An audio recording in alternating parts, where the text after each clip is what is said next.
হরে কৃষ্ণ কৃষ্ণ কৃষ্ণ হরে হরে, হরে রাম রাম রাম হরে হরে। নমস্কার বন্ধুরা, আজ আরেকটি নতুন ভিডিও নিয়ে তোমাদের সামনে চলে এসেছি। আশা করি সম্পূর্ণ ভিডিওটা শুনতে চেষ্টা করবেন। তো শোনাটাই বেশি দরকার, দেখার মতো তেমন কিছুটা নেই। তো আজ আমি আপনাদের সামনে যে বিষয়বস্তুটা নিয়ে আলোচনা করব সেটা হলো কর্ম, ভাগ্য ও বুদ্ধির মধ্যে কে বেশি শক্তিশালী।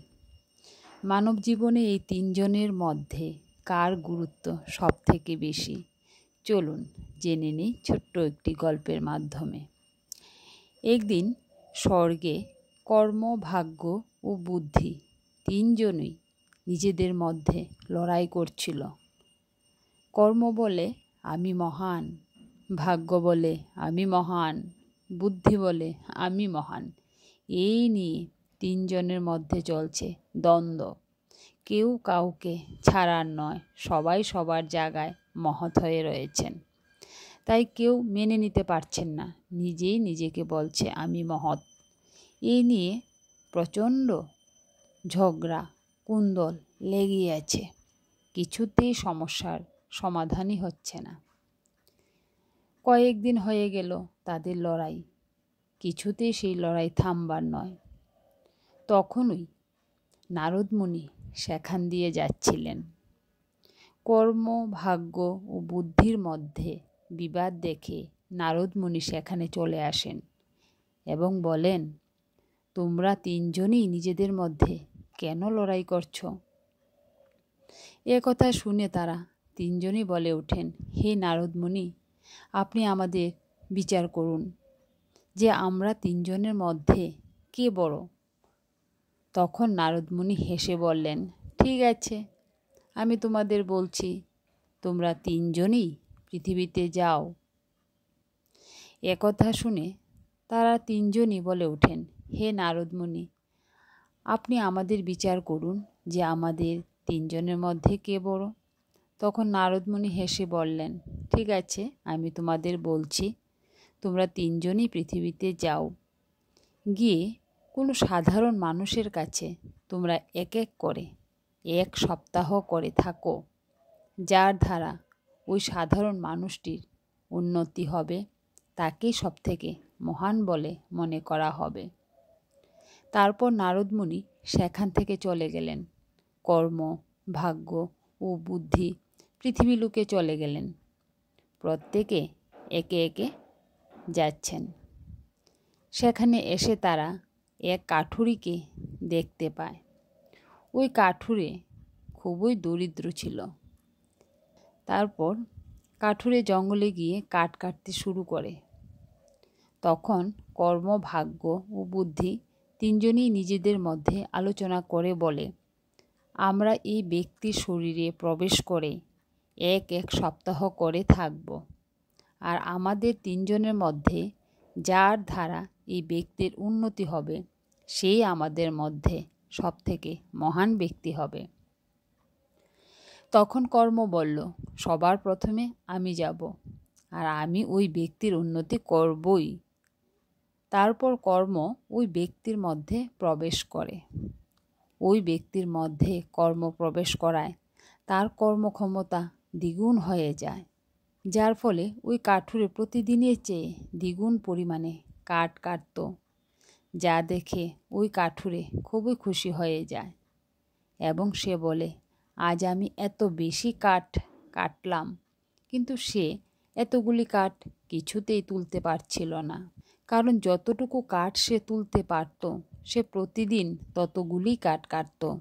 তারপর কাঠুরে বাজারে গিয়ে সব কাঠ বিক্রি করে দেয়, কিন্তু সে প্রতিদিন যত টাকাই পেত, আজও সে তত টাকাই পেল। এইভাবে কর্ম তার শরীরে 7 দিন কাটিয়ে দেয়। আর 7 দিনই ওই কাঠুরে প্রতিদিনের ন্যায় বেশি কাঠ কাটে, কিন্তু যতটা কাঠ সে তুলতে পারত ততটাই কাঠ সে বাজারে নিয়ে গিয়ে বিক্রি করত। এইভাবেই 7 দিন পেরিয়ে গেল। কর্ম পুনরায় স্বর্গে ফিরে যায়।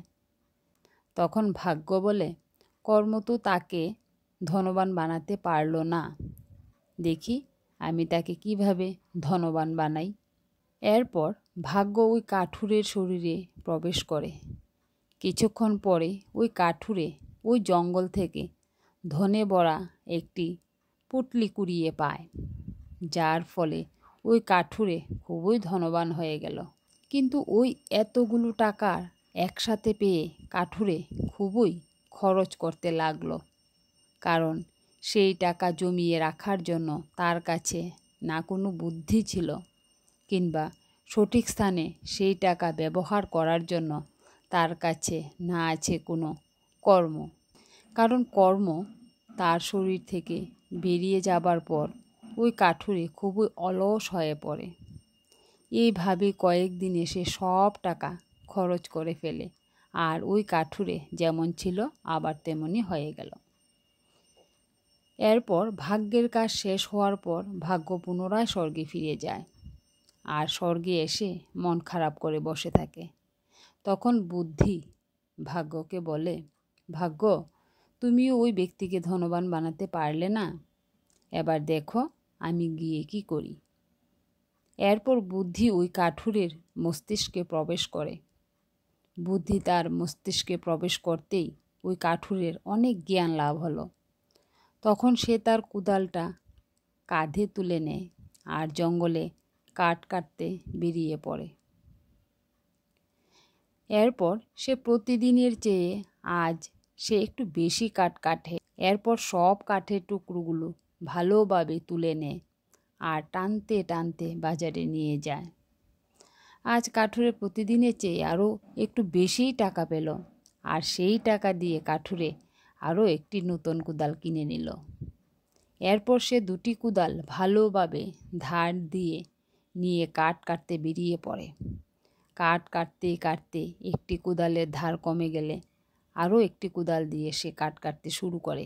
কিছুতেই সে বসে থাকে না। এরপর সে দুটো কুদাল ভালোভাবে ধার দিয়ে এইভাবে কাঠুরে প্রথম দিনের থেকে আরও কিছু বেশি টাকা আয় করলো। এখন কাঠুরে এই নিয়মেই চলতে থাকে। সারা দিনে অনেক কাঠ কাটতো আর টানতে টানতে বাজারে নিয়ে গিয়ে বিক্রি করত, যার ফলে ওই কাঠুরের আয় বৃদ্ধি হতে শুরু করলো। কাঠুরের মাথাতে বুদ্ধি থাকতে সে শুধু সঠিক জায়গাতেই অর্থ খরচ করে, যার ফলে ওই কাঠুরের দরিদ্রতা সমাপ্ত হয়ে যায়। যার ফলে আর 7 দিনের মধ্যে সে ধনবান হয়ে গেল। এরপর বুদ্ধি সময় সমাপ্ত হয়ে গেলে সেও আবার স্বর্গে ফিরে যায়। স্বর্গে এসে কর্ম, ভাগ্য ও বুদ্ধি তিনজনেই নিজেদের মধ্যে কথাবার্তা হচ্ছিল। তখনই নারদ মুনি সেখানে চলে আসেন। এসে বলেন, তোমরা কি পৃথিবীলোকে গিয়েছিলে? তখন কর্ম, ভাগ্য ও বুদ্ধি বলে, হ্যাঁ নারদ মুনি, আমরা তিনজনই পৃথিবীলোকে গিয়েছিলাম। তখন আবার কর্ম ও ভাগ্য বলে ওঠে, নারদ মুনি, বুদ্ধি মহান। তার কারণ যেখানে বুদ্ধি থাকে সেখানে কর্ম ও ভাগ্য স্বয়ং পৌঁছে যায়। সেজন্যই বুদ্ধিকে মহান বলা হয়েছে। তো বন্ধুরা, ভিডিওটি ভালো লাগলে ভিডিওটি লাইক দিয়ে কমেন্টস লিখবেন। জয় শ্রীকৃষ্ণ। আবার দেখা হবে আপনাদের সাথে নতুন একটা ভিডিওতে।